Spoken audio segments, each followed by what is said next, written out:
Κοιτάξτε προσεκτικά αυτό το πρόσωπο. Τον ξέρετε ως τον 41ο Πρόεδρο των Ηνωμένων Πολιτειών.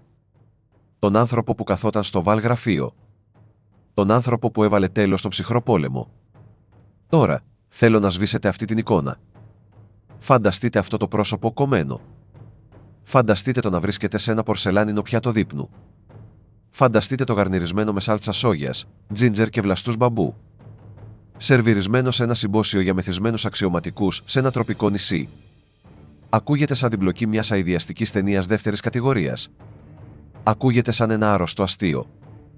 Αλλά το Σεπτέμβριο του 1944, ο George Herbert Walker Bush ήταν ακριβώς 5 λεπτά και 2 μίλια μακριά από το να γίνει το κυρίως πιάτο σε ένα κανιβαλικό γλέντι. 9 Αμερικανοί πιλότοι καταρρίφθηκαν εκείνη την ημέρα πάνω από το νησί Τσιτσιτζίμα. Μόνο ένας επέζησε για να γίνει πρόεδρος. Οι άλλοι 8 δεν πέθαναν απλά. Σφαγιάστηκαν. Μαγειρεύτηκαν. Και καταναλώθηκαν. Αυτή είναι η ιστορία του περιστατικού της Τσιτσιτζίμα. Είναι το μυστικό που η κυβέρνηση των ΗΠΑ έκρυβε για 60 χρόνια επειδή η αλήθεια ήταν πολύ φρικτή για να την πούν στις μητέρες των πεσόντων. Αυτή η ιστορία δοκιμάζει τα όρια του τι είναι ικανός να κάνει ένας άνθρωπος. Δεν είναι για λιπόψυχους. Είμαστε έτοιμοι να περπατήσουμε σε έναν εφιάλτη βασανιστήριων, τρέλας και ταμπού. Αν είστε έτοιμοι να ακούσετε την ακατέργαστη, δυσάρεστη αλήθεια για το Δεύτερο Παγκόσμιο Πόλεμο, πατήστε το κουμπί εγγραφή τώρα. Ξεθάβουμε τους τάφους που η ιστορία προσπαθεί να καλύψει. Και παρακαλώ, κάντε like σε αυτό το βίντεο. Μας βοηθά να πολεμήσουμε τον αλγόριθμο που προσπαθεί να κρύψει αυτό το σκοτάδι. Μια προειδοποίηση πριν ξεκινήσουμε. Αυτό το ντοκιμαντέρ έχει σχεδιαστεί ως μια καθηλωτική ηχητική εμπειρία. Ο σχεδιασμός του ήχου έχει δημιουργηθεί για να σας μεταφέρει μέσα στο φλεγόμενο πιλωτήριο και στους χώρους εκτέλεσης. Δεν χρειάζεται να κοιτάτε την οθόνη. Αν οδηγείτε, εργάζεστε ή ξαπλώνετε στο σκοτάδι, φορέστε τα ακουστικά σας. Κλείστε τα μάτια σας. Επιστρέφουμε στο 1944. Σε ένα νησί όπου ο ίδιος ο διάβολος πήγε διακοπές. 2 Σεπτεμβρίου 1944. 7 π.Μ. Ο Ειρηνικός ωκεανός είναι ένα πατηλό μπλε. Από τα 10.000 πόδια, μοιάζει με ένα φύλλο ζαφυρένιου γυαλιού, ήρεμο και φιλόξενο. Αλλά για τους άνδρες της μοίρας τορπιλών 51, που πετούσαν από το κατάστρωμα του αεροπλανοφόρου USS San Jacinto, αυτό το μπλε νερό ήταν ένα νεκροταφείο που περίμενε να γεμίσει. Ο στόχος ήταν η Τσιτσιτζίμα. Αν το κοιτάξετε στο χάρτη, η Τσιτσιτζίμα δεν είναι τίποτα. Μια κουκίδα ηφαιστειακού βράχου στα νησιά Μπονίν, 700 μίλια νότια του Τόκιο. Είναι καταπράσινο και όμορφο. Αλλά το 1944 ήταν ένα φρούριο. Ήταν τα μάτια του Τόκιο, ένας κρίσιμος σταθμός αναμετάδοσης ασυρμάτου που προειδοποιούσε την Ιαπωνική ενδοχώρα για τα επερχόμενα αμερικανικά βομβαρδιστικά B-29. Οι Αμερικανοί έπρεπε να τυφλώσουν αυτά τα μάτια. Στο πιλωτήριο ενός βομβαρδιστικού TBM Avenger, με κωδικό κλήσης Borbray, καθόταν ένας λιπόσαρκος, 20χρονος ανθυποπλοίαρχος. Το όνομά του ήταν George. Ήταν ο νεότερος πιλότος ναυτικού σε ολόκληρο το ναυτικό των ΗΠΑ πίσω στην πατρίδα του στο Κονεκτικάτ. Ήταν ένα παιδί από μια πλούσια οικογένεια, ένα αγόρι που του άρεσε το μπέισμπολ και η ιστιοπλοεία. Εδώ, δεμένος μέσα σε μια 5τόνη μηχανή αλουμινίου και καυσίμου υψηλών οκτανίων, ήταν απλώς άλλο ένα κομμάτι κρέας στη μηχανή του κυμάτου πολέμου του Ειρηνικού. Η αποστολή του ήταν απλή: καταστροφή του πύργου ασυρμάτου. Μαζί του πετούσαν τα μέλη του πληρώματός του, ο ασυρματιστής Τζον Νταλέινι και ο ανθυποπλοίαρχος Γίλιαμ Γουάιτ. Ήταν νέοι, ήταν φοβισμένοι και εμπιστεύονταν τον Τζορτζ στη ζωή τους. Καθώς η μοίρα πλησίαζε το νησί, ο ουρανός μαύρισε. Η Τσιτσιτζίμα φυλασσόταν βαριά. Οι Ιάπωνες χειριστές των αντιαεροπορικών στο νησί ήταν βετεράνοι. Σήκωσαν ένα τείχος από φλακ, εκρηκτικά βλήματα που γέμισαν τον αέρα με κοφτερά θραύσματα. Οι πιλότοι περιγράφουν τον ήχο των αντιαεροπορικών όχι ως έκρηξη, αλλά ως ήχο χαλικιού που πετιέται σε τσίγκινη στέγη. Κλάν. Κλάν. Γδούπος. Ο Τζορτζ Μπους έσπρωξε τη μύτη του Avenger προς τα κάτω σε μια απότομη βουτιά.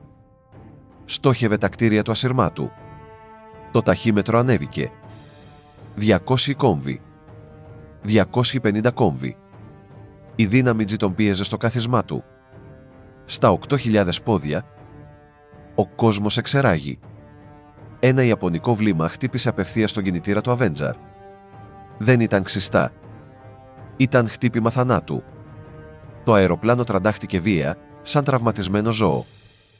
Λάδι ψεκάστηκε στο παρμπρίζ. Και μετά ήρθε η φωτιά. η φωτιά είναι ο χειρότερος εφιάλτης του αεροπόρου. Σε ένα TBM Avenger, κάθεσε πάνω σε εκατοντάδες γαλόνια αεροπορικού καυσίμου. Ο George Bush θυμόταν αργότερα ότι έβλεπε τα φτερά να μοιάζουν με δαυλό. Καπνός άρχισε να γεμίζει το πιλωτήριο, πυκνός, δρυμής, πνιγυρός καπνός που μύριζε καμένο λάστιχο και λιωμένο πλαστικό. Είχε μια επιλογή. Μπορούσε να ματαιώσει την επίθεση, να τραβήξει προς τα πάνω και να προσπαθήσει να εγκαταλείψει το αεροσκάφος αμέσως. Αλλά ήταν 20 χρονών και ήταν γεμάτος με την αδρεναλίνη του καθήκοντος. Κράτησε το αεροπλάνο στη βουτιά. Μέσα από τον καπνό και τις φλόγες, κράτησε το χειριστήριο σταθερό. Απελευθέρωσε τις 4 βόμβες των 500 λιβρών. Πέτυχε άμεσο χτύπημα στον πύργο ασυρμάτου. Μόνο τότε, με το στόχο κατεστραμμένο και το αεροπλάνο του να διαλύεται γύρω του, πάτησε το κουμπί του μικροφόνου. Το αεροπλάνο μου έχει πάρει φωτιά. Εγκαταλείπω. Έστρεψε το αεροπλάνο πίσω προς την ανοιχτή θάλασσα, μακριά από το νησί. Ήξερε ότι το να πέσει στη στεριά σήμαινε αιχμαλωσία. Και αιχμαλωσία από τους Ιάπωνες σήμαινε βασανιστήρια. «Πηδήξτε! Πηδήξτε!» φώναξε στον Νταλέινι και το Γουάιτ. Ισορρόπησε το αεροπλάνο στα 3.000 πόδια. Άνοιξε την καλύπτρα. Το βουητό του ανέμου ήταν εκοφαντικό, ένας τυφώνας 150 μιλίων την ώρα που έσκησε τη στολή πτήσης του. Σκαρφάλωσε στο φτερό. Η ζέστη ήταν ανυπόφορη. Πήδηξε. Αλλά μέσα στο χάος, κάτι πήγε στραβά. Καθώς πήδηξε, η ουρά του αεροπλάνου το χτύπησε. Το οριζόντιο σταθερό χτύπησε το κεφάλι του, σκίζοντας το τριχωτό της κεφαλής του και σχεδόν αφήνοντας τον αναίσθητο. Στροβιλίστηκε στον αέρα, αιμόφυρτος, ζαλισμένος, εκτός ελέγχου. Το ένστικτο ανέλαβε τα ηνία. Το χέρι του βρήκε τον κρίκο του αλεξίπτωτου. Τράβηξε. Το αλεξίπτωτο άνοιξε με ένα βίαιο τράνταγμα που του έκοψε την ανάσα. Για μια στιγμή υπήρξε σιωπή. Κρεμόταν στην εξάρτηση, ταλαντευόμενος απαλά. Κοίταξε ψηλά. Το μετάξι ήταν λευκό και όμορφο ενάντια στον ουρανό. Κοίταξε κάτω. Ο ωκεανός περίμενε. Και πολύ μακριά είδε το αεροπλάνο του να συντρίβεται στο νερό. Έψαξε για άλλα αλεξίπτωτα. Έψαξε για τον Νταλέινι και τον Γουάιτ. Δεν είδε τίποτα. Μόνο τον άδειο ουρανό. Η ενοχή το χτύπησε πριν το νερό. Πού είναι? Βγήκαν. Ο Τζόρτζ χτύπησε το νερό δυνατά. Το αλμυρό νερό έκαψε την ανοιχτή πληγή στο κεφάλι του. Πάλεψε να βγει από την εξάρτηση. Φούσκωσε τη μικρή, κίτρινη σωσίβια λέμβο ενός ατόμου. Σκαρφάλωσε μέσα, λαχανιάζοντας για αέρα, κάνοντας εμετό από το σοκ και τον πόνο. Ήταν ζωντανός. Αλλά βρισκόταν στο χειρότερο δυνατό μέρος. Επέπλεε μόλις λίγα μίλια έξω από την ακτή της Τσιτσιτζίμα. Ήταν εύκολος στόχος. Από την ακτή, τα ιαπωνικά κιάλια ήταν καρφωμένα στην κίτρινη κουκίδα. Ο στρατηγός Γιούσιου Τατσιμπάνα, ο διοικητής του νησιού, παρακολουθούσε τον Αμερικανό να πέφτει. Δεν είδε έναν άνθρωπο. Είδε έναν εχθρό. Είδε ένα έπαθλο. «Πιάστε τον», δόθηκε η διαταγή. 2 βάρκες, εξοπλισμένες με πολυβόλα και γεμάτες με θυμωμένους στρατιώτες, έτρεξαν από το λιμάνι. Χάραζαν λευκά απόνερα στο μπλε νερό, κατευθυνόμενες κατευθείαν προς το μελλοντικό πρόεδρο. Ο Τζόρτζ Μπους τις είδε να έρχονται. Έλεγξε το περίστροφό του. Ένα τυπικό Smith & Wesson 38. 6 σφαίρες. Υπολόγισε την απόσταση. Ήξερε ότι δεν μπορούσε να πολεμήσει μια βάρκα με ένα πιστόλι. Άρχισε να κοπηλατεί με τα χέρια του. Απεγνωσμένα. Μάταια. Κοπηλατούσε ενάντια σε μια μηχανή. Οι βάρκες πλησίαζαν. Μπορούσε να δει τις φιγούρες των στρατιωτών. Μπορούσε να δει τα πιτσιλίσματα του νερού όπου οι σφαίρες τους χτυπούσαν τη θάλασσα γύρω του. Πήρε μια απόφαση. Δεν θα πιανόταν ζωντανός. Ήξερε τις ιστορίες. Ήξερε για την πορεία θανάτου του Μπατάαν. Ήξερε για τους αποκεφαλισμούς. Έσφιξε το περίστροφο.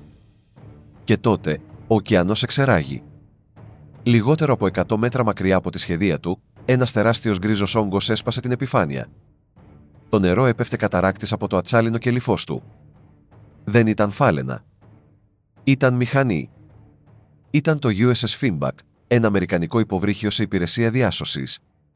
Ήταν ένα θαύμα συγχρονισμού. 1 λεπτό αργότερα, και ο Μπούς θα ήταν στα ιαπωνικά χέρια. Η καταπακτή άνοιξε. Ναύτες με αυτόματα όπλα εμφανίστηκαν στο κατάστρωμα.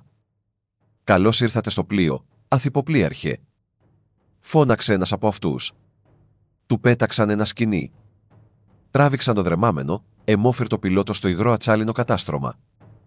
Ένας ναύτης με μια φορητή κάμερα κατέγραψε τη στιγμή. «Μπορείτε ακόμα να δείτε το υλικό σήμερα». Ο George Bush, αδύνατος, χωρίς μπλούζα, να δείχνει τρομοκρατημένος και εξαντλημένος, να το βοηθούν να κατέβει στην καταπακτή. Καθώς καθόταν στην τραπεζαρία των αξιωματικών, πίνοντας μπράντι για να ηρεμήσει τα νεύρα του, άρχισε να κλαίει. «Το πλήρωμά μου λύγησε.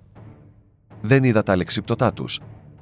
Ο καπετάνιος του Φίμπακ έβαλε ένα χέρι στον ώμο του. «Σαρώσαμε την περιοχή, γιέ μου. Ούτε εμείς τους είδαμε».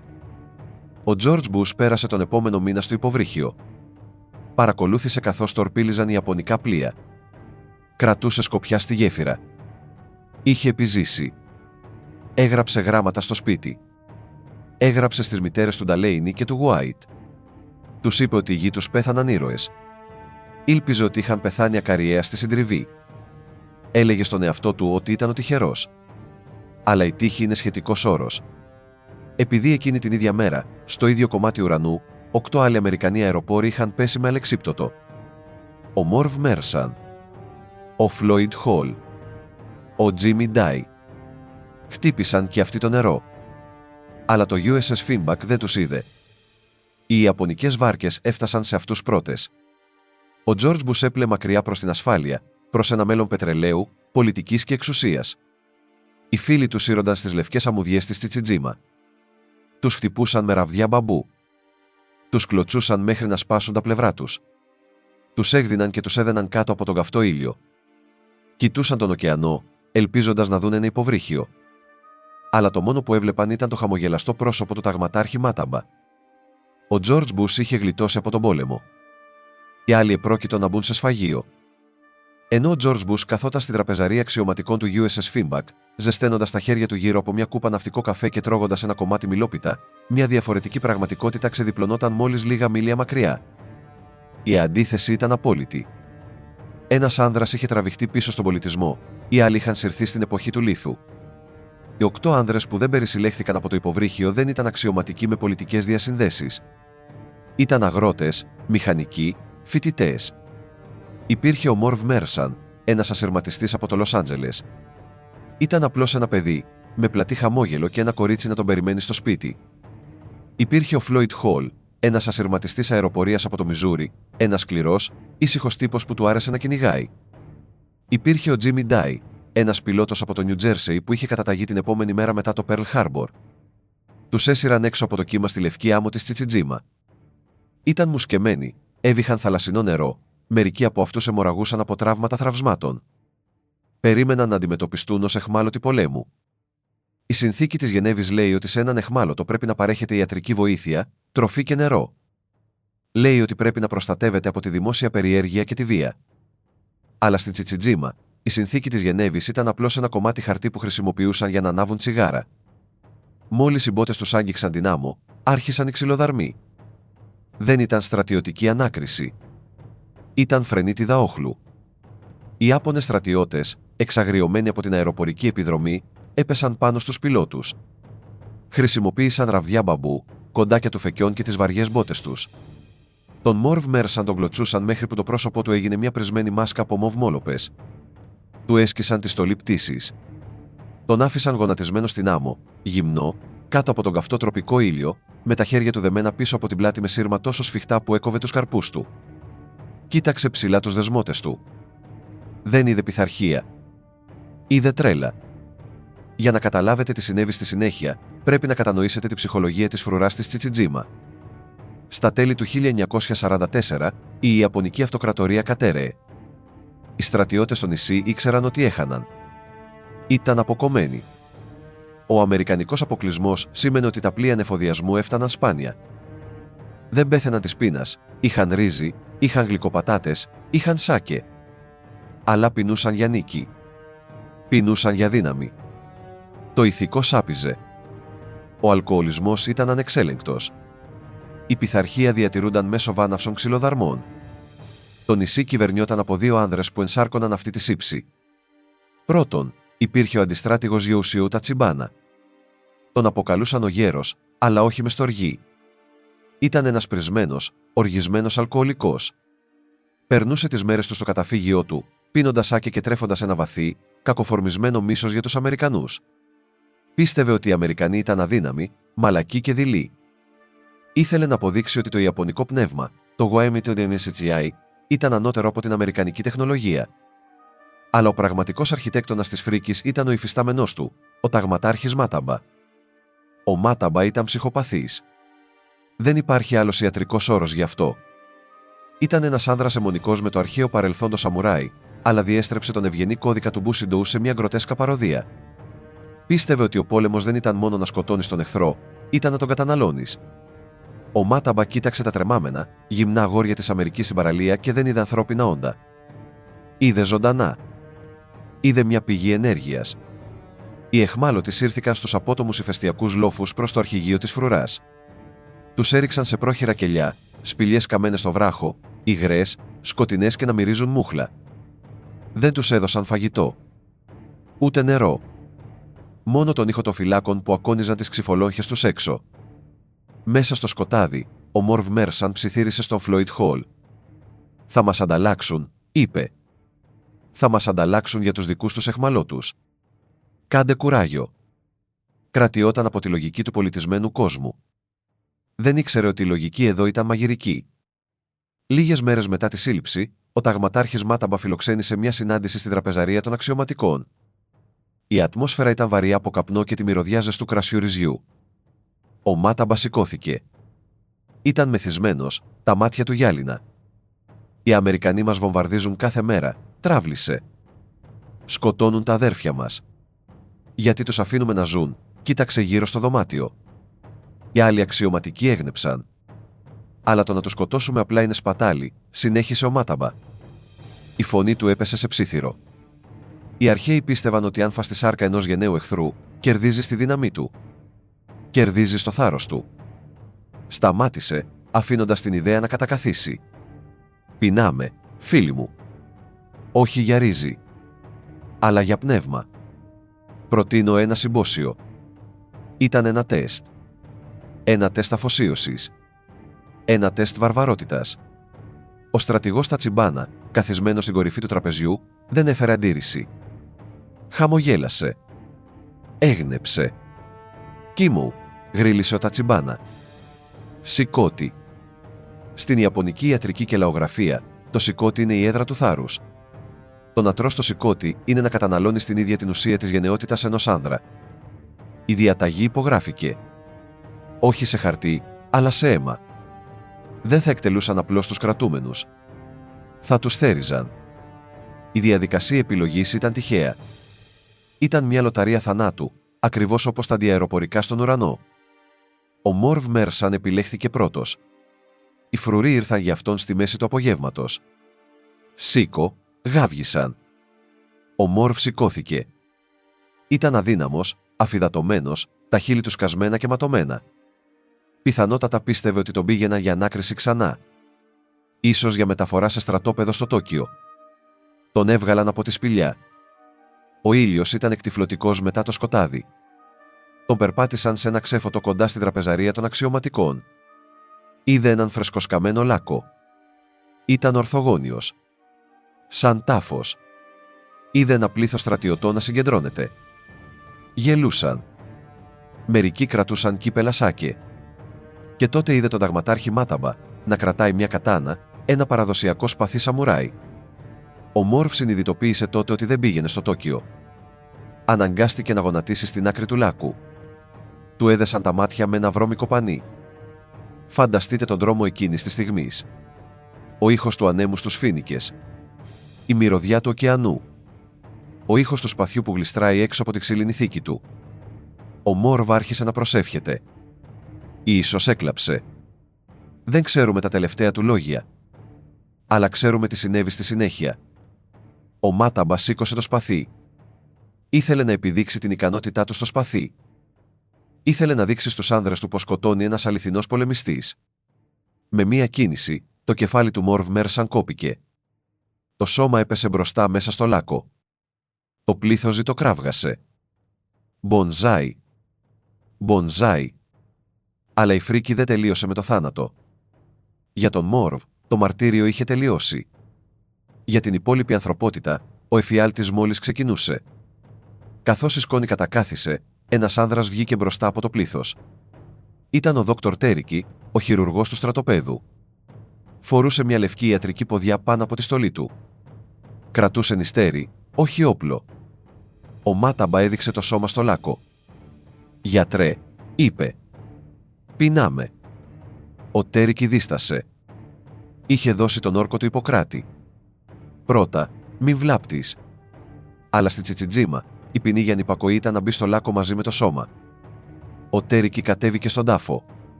Οι μπότες του βυθίστηκαν στο ποτισμένο με αίμα χώμα. Γονάτισε δίπλα στο ακέφαλο σώμα του 20χρονου ασυρματιστή. Με τρεμάμενα χέρια, άνοιξε τη θωρακική κοιλότητα. Έβαλε το χέρι του μέσα. Τα όργανα ήταν ακόμα ζεστά. Εντόπισε το σηκώτη. Έκοψε τις αρτηρίες. Το έβγαλε έξω. Ήταν σκούρο κόκκινο, γυαλιστερό και βαρύ.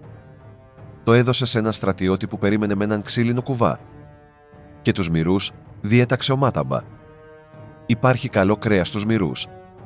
Ο γιατρός συνέχισε τη δουλειά του. Κομμάτιαζε ένα αγόρι σαν γουρούνι. Ο κουβάς μεταφέρθηκε στην κουζίνα. Εκεί, ο μάγειρας του στρατοπέδου, ένας άνδρας ονόματι Καϊμιούρα, περίμενε. Του είχε δοθεί εντολή να ετοιμάσει ένα ειδικό πιάτο. Έπλυνε το σηκώτη. Το έκοψε σε λεπτές λωρίδες. Έκοψε μερικούς βλαστούς μπαμπού. Πρόσθεσε σάλτσα σόγιας, ζάχαρη και μυρίν. Ζέστανε το γουόκ. Το λάδι τσιτσίρισε. Έριξε το κρέας στο τηγάνι. Η μυρωδιά μαγειρεμένου κρέατος παρασύρθηκε έξω από τα παράθυρα της κουζίνας. Μύριζε νόστιμα. Μύριζε σαν χοιρινό. Μέσα στην τραπεζαρία, οι αξιωματικοί περίμεναν με τα ξυλάκια τους. Ο στρατηγός Τατσιμπάνα καθόταν στην κορυφή του τραπεζιού.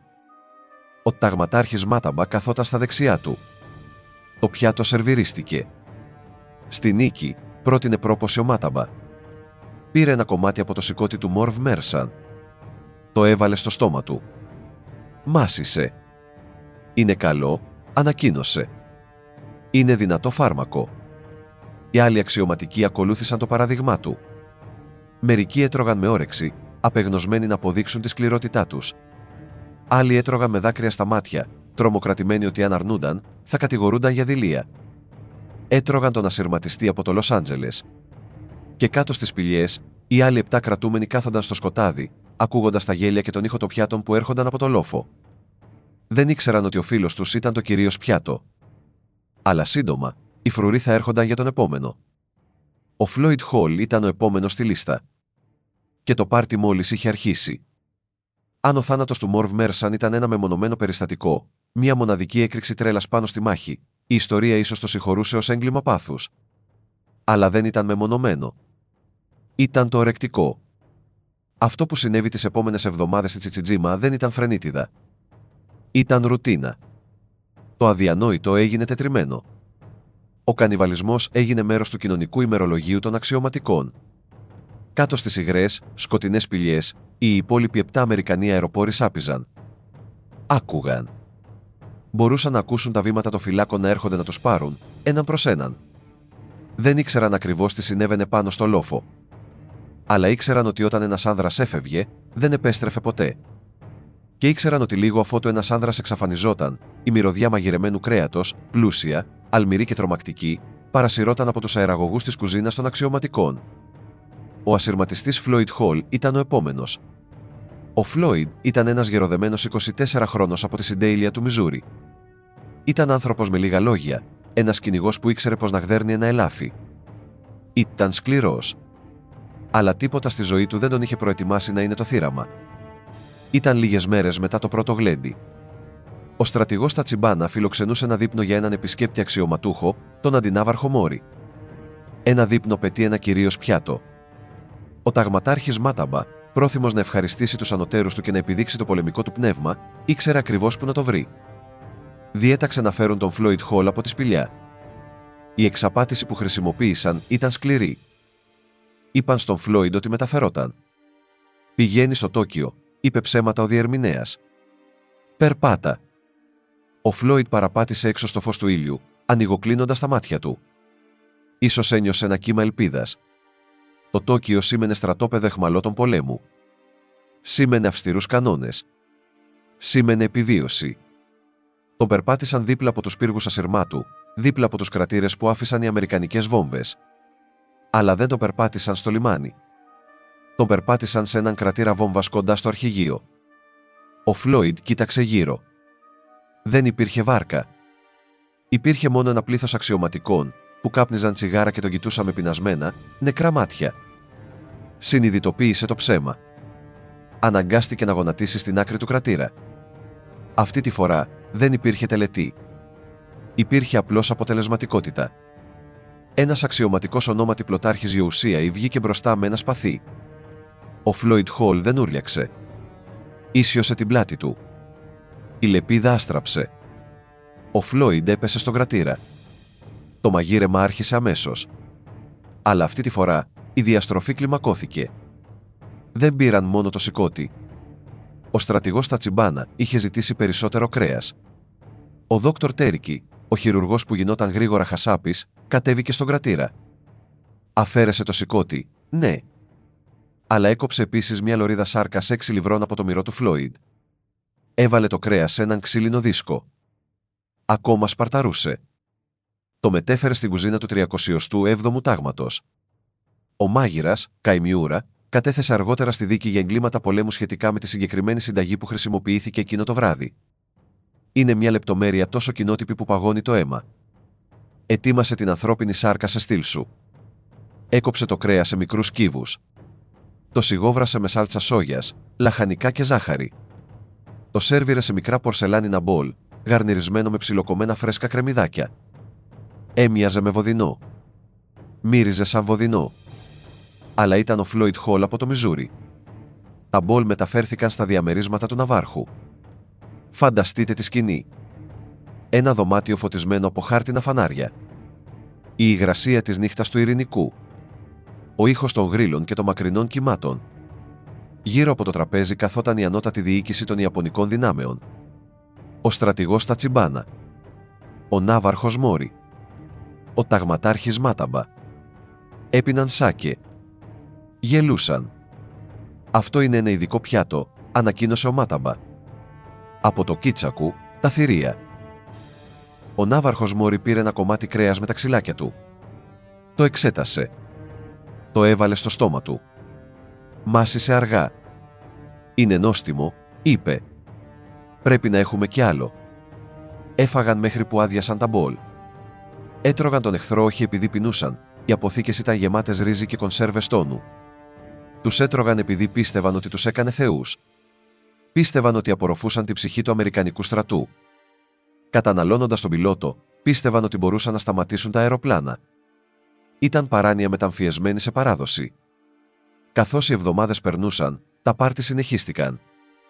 Ο Τζίμι Ντάι, ο πιλότος από το Νιου Τζέρσεϊ, είχε υπάρξει μεταφραστής στην πολιτική ζωή. Μιλούσε λίγα Ιαπωνικά. Προσπάθησε να μιλήσει στους φρουρούς. Προσπάθησε να εξανθρωπίσει τον εαυτό του. Δεν λειτουργήσε. Όταν ήρθε η σειρά του, ο Μάταμπα διέταξε ξανά το σηκώτη. Αλλά ο Μάταμπα είχε ένα παράπονο. Το σηκώτη είναι πολύ μικρό, γκρίνιαξε στο γιατρό.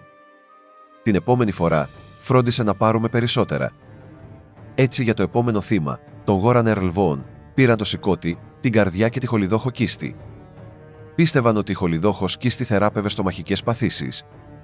Την αποξήραναν και κατάπιαν κομμάτια της σαν φάρμακο. Ο Βον ήταν ένας 24χρονος από το Childress του Τέξας. Ένα σκληρό παιδί. Πριν το σκοτώσουν, κοίταξε το Μάταμπα στα μάτια. «Μπορείς να με σκοτώσεις», είπε ο Βον, σύμφωνα με μαρτυρία αυτόπτη μάρτυρα. «Αλλά το πνεύμα μου θα επιστρέψει και θα σε στοιχειώσει». Ο Μάταμπα γέλασε. Αποκεφάλισε τον Βον ο ίδιος. Μετά τον έφαγε. Πίστευε ότι τρώγοντας τον, φήμωνε το φάντασμα. Έκανε λάθος. Το φάντασμα θα επιβίωνε για να τον κρεμάσει.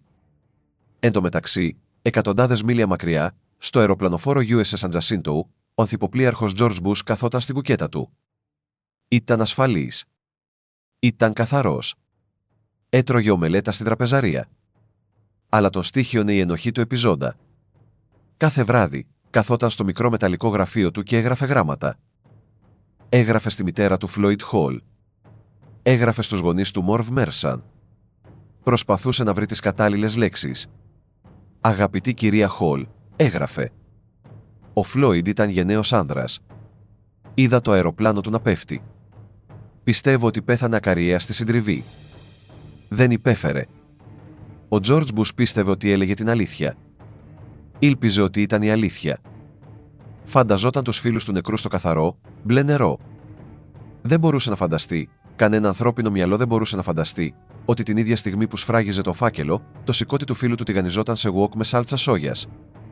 Δεν μπορούσε να φανταστεί ότι ο στρατηγός Τατσιμπάνα καθάριζε τα δόντια του με ένα θράψμα από το κόκαλο του Φλόιντ. Η ηρωνία ήταν κοσμική. Ο μελλοντικός πρόεδρος των Ηνωμένων Πολιτειών παρηγορούσε τις οικογένειες με ένα ψέμα που ήταν άπειρα πιο ελεήμων από την αλήθεια. Αν η κυρία Χολ ήξερε τι πραγματικά συνέβη στο γιο της, θα την είχε σκοτώσει. Ο Τζόρτζ Μπους προστάτευε αθελά του τη λογική των οικογενειών και ίσως τη δική του. Αν πραγματικά ήξερε, ότι ήταν απλώς μια αλλαγή ανέμου μακριά από το να γίνει το στιφάδο στο τραπέζι του Τατσιμπάνα, θα μπορούσε να είχε συνεχίσει, θα μπορούσε να είχε γίνει διευθυντής της CIA, θα μπορούσε να είχε γίνει πρόεδρος, ή το μυαλό του θα είχε διαλυθεί ακριβώς εκεί στο αεροπλανοφόρο. Το φαγοπότη στη Τσιτσιτζίμα έφτασε σε πυρετό κορύφωση στα τέλη του 1944. Έγινε κάτι χαλαρό. Αξιωματικοί περνούσαν από τα διαμερίσματα του Μάταμπα το βράδυ. «Έχουμε καθόλου φρέσκο κρέας?» ρωτούσαν, αναφερόμενοι στους κρατούμενους. «Όχι απόψε», έλεγε ο Μάταμπα. «Αλλά έχουμε μερικές αποξηραμένες λωρίδες από την περασμένη εβδομάδα». Έτρωγαν ανθρώπινη σάρκα σαν παστό κρέας. Την έτρωγαν με το απογευματινό τσάι τους. Τα ταμπού χιλιάδων ετών ανθρώπινης εξέλιξης είχαν διαγραφεί. Είχαν δημιουργήσει μια μικροκοινωνία όπου ο κανιβαλισμός ήταν ο κανόνας. Αλλά ο πόλεμος πλησίαζε. Τάμπι 29 πετούσαν χαμηλότερα. Οι Αμερικανοί πεζοναύτες πλησίαζαν. Η Ιβο Τζίμα, ακριβώς στα νότια, επρόκειτο να πέσει σε ένα λουτρό αίματος. Οι αξιωματικοί στη Τσιτσιτζίμα ήξεραν ότι ο χρόνος τους τελείωνε. Και ήξεραν ότι έπρεπε να κρύψουν τα αποδεικτικά στοιχεία. Υπήρχαν πτώματα στους κρατήρες. Υπήρχαν κόκαλα στην παραλία. Και υπήρχε ο μάρτυρας. Ο μάγειρας Καϊμιούρα. Ο γιατρός Τέρικι. Οι στρατιώτες που έσκαψαν τους τάφους. Πάρα πολλοί άνθρωποι ήξεραν. Ο στρατηγός Τατσιμπάνα εξέδωσε μια νέα διαταγή. Καταστρέψτε τα πάντα. Ξεθάψτε τα κόκαλα. Αλέστε τα σε σκόνη. Πετάξτε τα στη θάλασσα. Προσπάθησαν να σβήσουν το συμπόσιο. Αλλά ο ωκεανός δεν ξεχνά. Και ούτε τα φαντάσματα που ο Γόραν Ερλβόν είχε υποσχεθεί ότι θα επέστρεφαν. 15 Αυγούστου 1945. Η φωνή του αυτοκράτορα ακούστηκε από το ραδιόφωνο. Η Ιαπωνία είχε παραδοθεί. Ο πόλεμος είχε τελειώσει. Στην Τσιτσιτζίμα, η σιωπή ήταν εκοφαντική. Οι αμερικανικές βόμβες σταμάτησαν να πέφτουν. Αλλά για το στρατηγό Τατσιμπάνα και τον ταγματάρχη Μάταμπα, η σιωπή ήταν πιο τρομακτική από τις εκρήξεις. Ήξεραν ότι οι Αμερικανοί έρχονταν. Όχι ως εισβολείς, αλλά ως κατακτητές. Ως δικαστές. Και ήξεραν τι είχαν θάψει στο ηφαιστειακό έδαφος. Στις 3 Σεπτεμβρίου, το USS Dunlap έφτασε στο νησί. Μια αντιπροσωπεία Αμερικανών πεζοναυτών, με επικεφαλή στο συνταγματάρχη Πρέσλι Ρίξη, πάτησε στην αποβάθρα. Τους υποδέχτηκε ο στρατηγός Τατσιμπάνα. Φορούσε την επίσημη στολή του. Υποκλήθηκε. Ήταν ευγενικός. Έμοιαζε με έναν αξιοπρεπή, ηττημένο στρατιώτη. Ο συνταγματάρχης Ρίξη είχε μια λίστα στο χέρι του. Μια λίστα με ονόματα.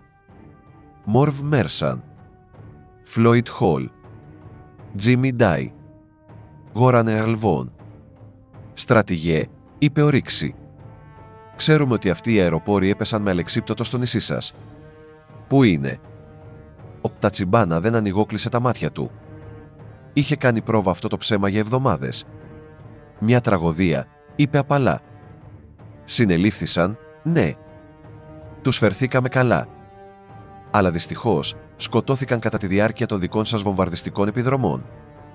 Είναι θαμμένοι στο νεκροταφείο. Έδειξε μια σειρά από τα φόπλακες στην πλαγιά του λόφου.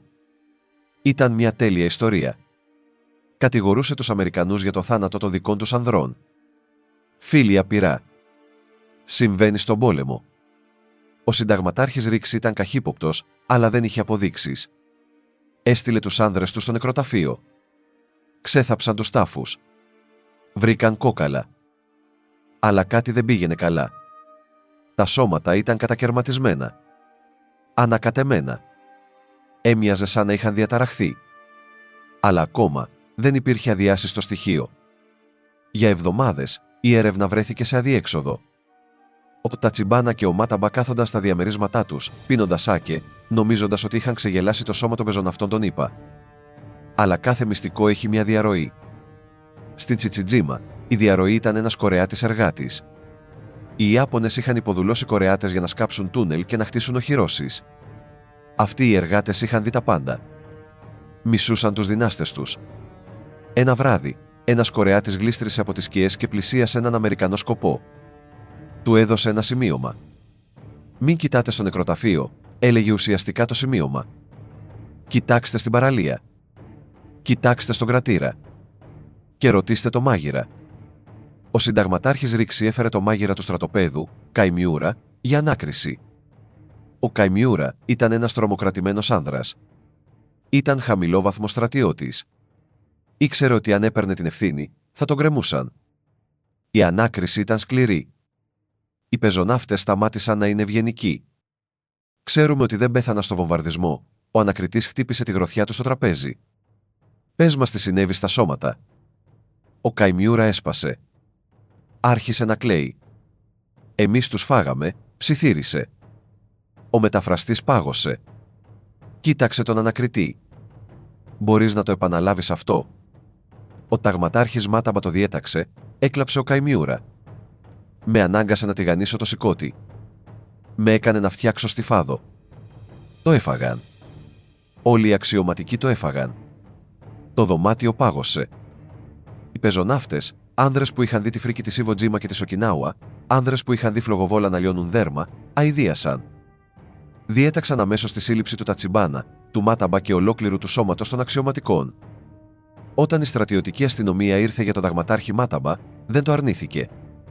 Έδειχνε μπερδεμένος που ήταν τόσο αναστατωμένη. «Ήταν για το πνεύμα», είπε. «Είναι πόλεμος. Καταναλώνουμε τον εχθρό». Δεν έβλεπε τον εαυτό του ως εγκληματία. Έβλεπε τον εαυτό του ως σαμουράι. Η δίκη έλαβε χώρα στο νησί Γκουάμ το 1946. Ήταν ένα θέαμα φρίκης. Ο στρατηγός Τατσιμπάνα, χωρίς τη στολή του, έμοιαζε με έναν αξιολύπητο, πρισμένο γέρο. Ο ταγματάρχης Μάταμπα παρέμεινε προκλητικός. Περιέγραψε τη γεύση του κρέατος. Περιέγραψε τις συνταγές. Οι Αμερικανοί εισαγγελείς αντιμετώπισαν ένα παράξενο νομικό πρόβλημα. Έψαξαν τα βιβλία του διεθνούς δικαίου. Έψαξαν τον ναυτικό κώδικα. Δεν υπήρχε νόμος κατά του κανιβαλισμού. Ήταν τέτοιο ταμπού, τέτοια αδιανόητη πράξη για τα πολιτισμένα έθνη, που κανείς δεν είχε μπει στον κόπο να γράψει νόμο που να το απαγορεύει. Δεν μπορούσαν να τους κατηγορήσουν για κατανάλωση Αμερικανών στρατιωτών. Έτσι, οι δικηγόροι έπρεπε να είναι δημιουργικοί. Τους κατηγόρησαν για φόνο και παρεμπόδιση τιμητικής ταφής. Ήταν ένας στεγνός, νομικός εφημισμός για έναν εφιάλτη.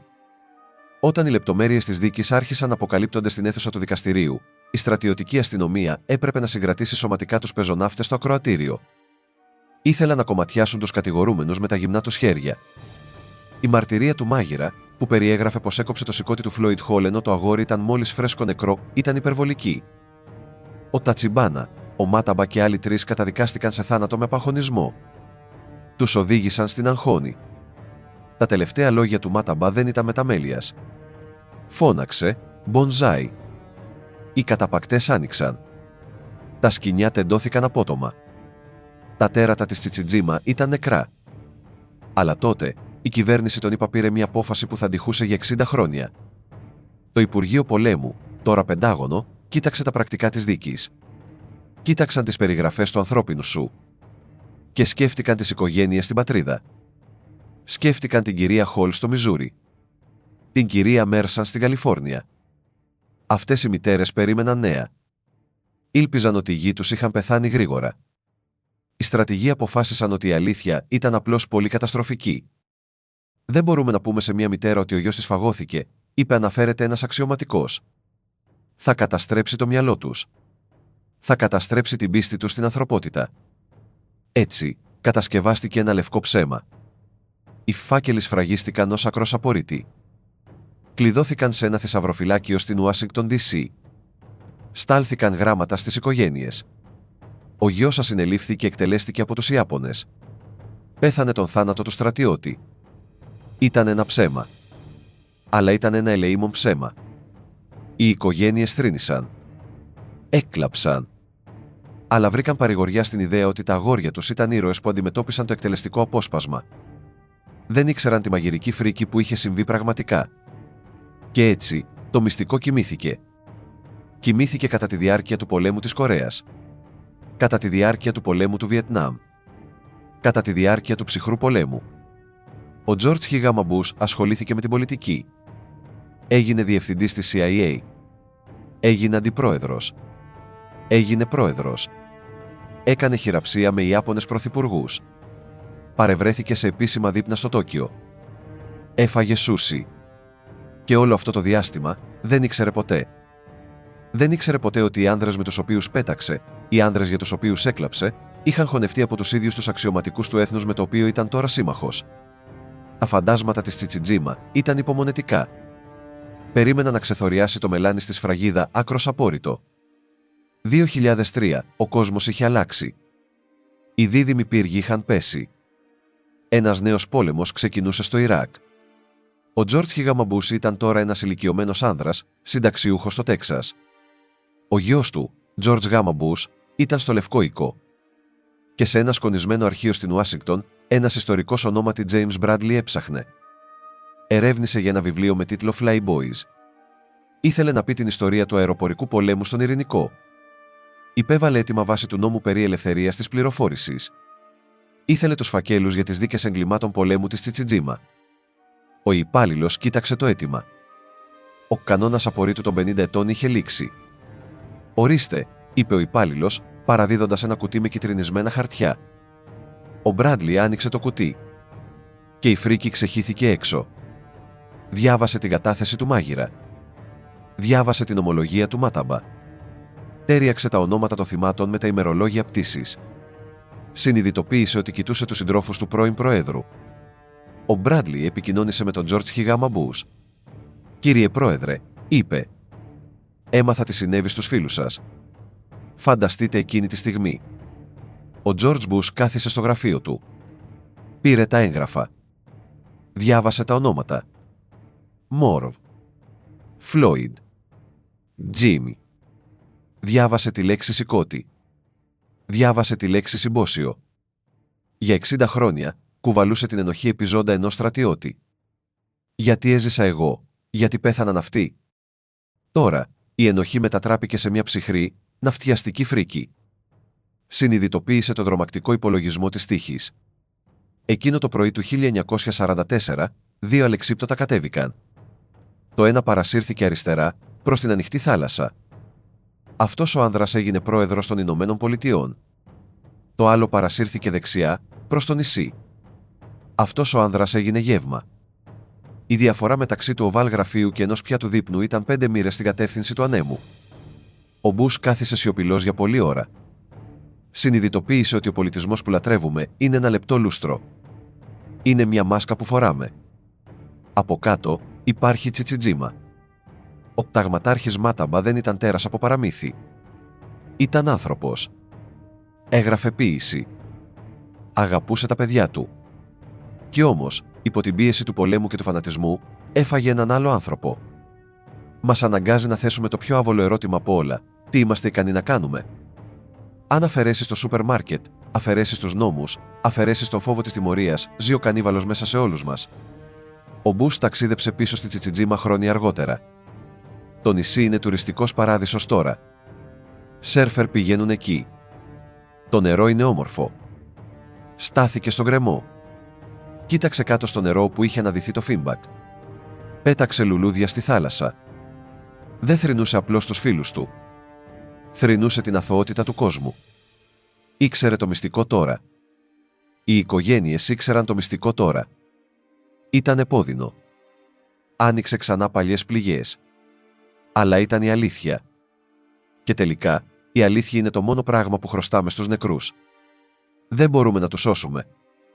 Δεν μπορούμε να τους ξεφάμε. Αλλά μπορούμε να τους θυμόμαστε όπως ήταν. Νέοι άνδρες που έπεσαν από τον ουρανό στα σαγόνια ενός εφιάλτη και των οποίων τα πνεύματα ήταν αρκετά δυνατά για να επιβιώσουν στο σκοτάδι. Αυτή ήταν η ιστορία του περιστατικού της Τσιτσιτζίμα.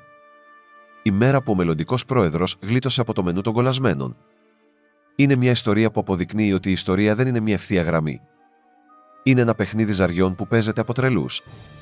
Αν αυτή η ιστορία σας κράτησε σε αγωνία, αν σας έκανε να αμφισβητήσετε την πραγματικότητα, παρακαλώ τιμήστε τη μνήμη των πεσόντων Flyboys πατώντας το κουμπί like. Μοιραστείτε αυτό το βίντεο. Ο αλγόριθμος προσπαθεί να κρύψει το ευαίσθητο περιεχόμενο, αλλά ο κόσμος πρέπει να ξέρει πως μοιάζει πραγματικά ο πόλεμος. Και πείτε μου στα σχόλια. Αν ήσασταν ο πρόεδρος και μαθαίνατε ότι έφαγαν τους φίλους σας, θα μπορούσατε να συγχωρήσετε την Ιαπωνία, θα μπορούσατε να κάνετε χειραψία με τον αυτοκράτορα. Διαβάζω κάθε σχόλιο ξεχωριστά. Ποτέ μην ξεχνάτε το παρελθόν. Επειδή η πείνα παραμονεύει πάντα.